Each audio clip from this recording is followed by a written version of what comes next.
Градежната сезона во Кочани почна. Градоначалникот Димитровски во контрола. Лично гледаше како она што го плаќа општината се реализира. Почна од смената на кровната конструкција во средното училиште Љупчо Сантов. Инвестиција тешка околу 100.000 евра. По завршувањето на градежните работи на покривната површина и подкровјето ќе се започне со замена на старата дограма, старите прозори.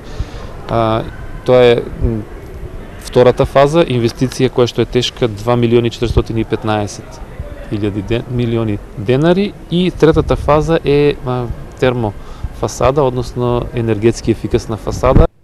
Сепак, со реконструкција на училиштето не се почна од кровот. Тој проект во гимназијата трае подолго време, се заменија сите патоси, се направи интервенции во санитарните јазли, санитарните чворови.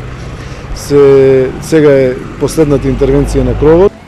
Освен во училиштето, Димитровски во контрола беше и на улицата Глигор Апостолов, каде се гради канализација. На 2 места улицата е пресечена, на 7 места се ставени сливници од левата страна на улицата Маршал Тито и еве овде околу 400 метри е изведена атмосферска канализација со ФИ 400, која што директно оди во Кочанска река. Во Кочани најавени се и други инфраструктурни проекти. Покачувањето на температурите ги најавија градежните работи, а тие пак изборите.